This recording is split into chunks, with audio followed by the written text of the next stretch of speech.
ये कहानी है एक बहुत ही बड़े मेट्रो सिटी की, जहाँ प्रिया रहती थी। काफी खूबसूरत और यंग थी प्रिया। कुछ सालों पहले शहर में आकर सेटल हुई थी। पेशे से वो एक बैंकर थी।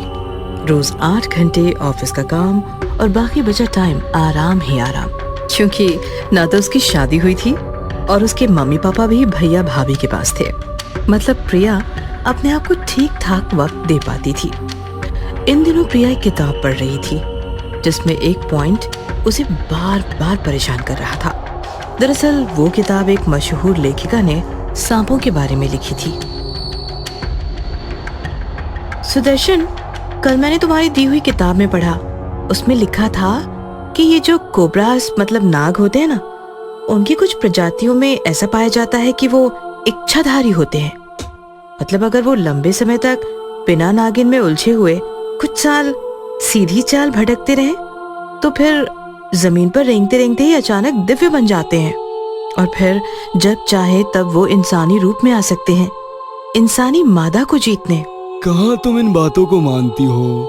अरे पढ़कर छोड़ दिया करो ऐसी बातें। नहीं सुदर्शन, मेरी लाइफ में ऐसा ही इच्छाधारी नाग है। What? मतलब वो नाग है कि नहीं ये नहीं पता, लेकिन वो इच्छाधारी जरूर है। प्रिया तुम क्या कह रही हो? मेरी तो कुछ भी समझ में नहीं आ रहा। अंशित नाम का एक लड़का है, मैं उससे प्यार करती हूँ। इतना खूबसूरत है कि मैं तुम्हें बता नहीं सकती। प्रिया, क्या किया अंशित ने? दरअसल बात ऐसी थी कि प्रिया जब एक पार्टी में गई थी तो वहाँ उसकी मुलाकात अंशित से हुई। अंशित एक बहुत ही हैंडसम लड़का था, जिसे देखते ही प्रिया ने प्रपोज कर दिया और फिर दोनों काफी करीब आ गए। अंशित करीब आया, ये प्रॉब्लम तो नहीं हो सकती? अंशित मुझे कभी किस नहीं करता। फिर वो उसकी प्रॉब्लम है। अंशित जिस लड़की को किस करता है वो मर जाती है सुदर्शन। अब ये सुनकर सुदर्शन जोरदार शॉक्ड हो गया। What? प्रिया एक दिन सुदर्शन को अंशित के पास ले गई और सुदर्शन ने अंशित को देखा तो उसका माथा ही घूम गया। अंशित नीचे से सांप बनता जा रहा था और ऊपर से इंसान था। ओह माय गॉड, ये सब क्या है? क्या करे सर, मेरी कोई इच्छा ही काम नहीं कर रही। पहले जिस चीज को होठों से लगाता था वो खत्म हो जाती थी, अब तो मेरे अंदर से इंसान ही खत्म हो रहा है। मैं जानवर बन रहा हूँ, और वो भी कौन सा? तो सांप। डोंट वरी माय बॉय, सब ठीक हो जाएगा।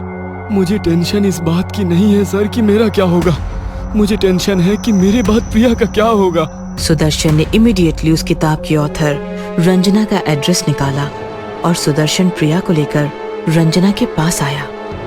देखिए, मैंने आपसे अभी आपके बॉयफ्रेंड अंशित के बारे में सुना और आपको मुझे ये बताते हुए अत्यंत खेद हो रहा है कि वो आपसे लगातार झूठ बोल रहा है। यही ना कि वो छिपा रहा है कि वो इच्छाधारी नाग है, वो तो हमें भी पता है।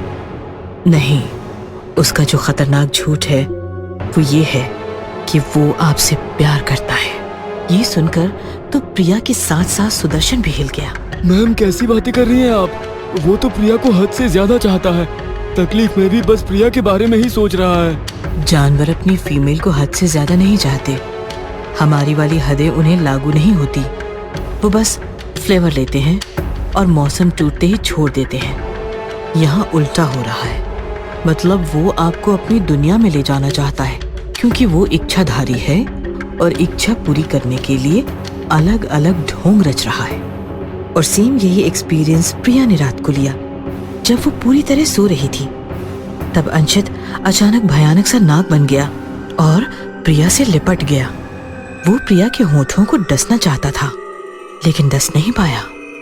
प्रिया झट से जाग गई और उसने नाग को अपनी मुट्ठी में पकड़ लिया। काटो मुझे, मार डालो, क्यों रुके हो, मार डालो। नाग वापस आधा इंसान बन गया। माफ कर दो प्रिया, पता नहीं मुझे ऐसा क्या हो गया, मुझसे रहा ही नहीं गया। मैं जानती हूँ क्या इरादे हैं तेरे, मुझे अपनी दुनिया में ले जाना चाहता है ना तू। अंशित गुस्सा हो गया, काफी ज्यादा भयानक दिखने लगा और जोर से चिल्लाया।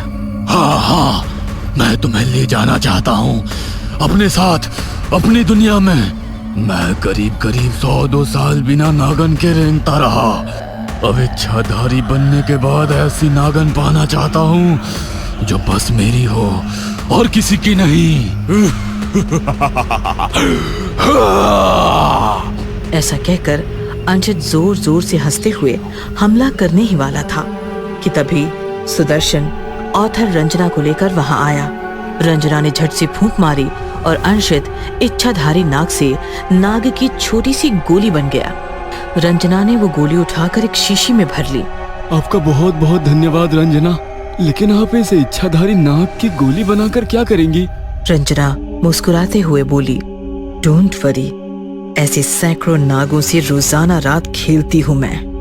और फिर रंजना झूमती हुई निकल गई।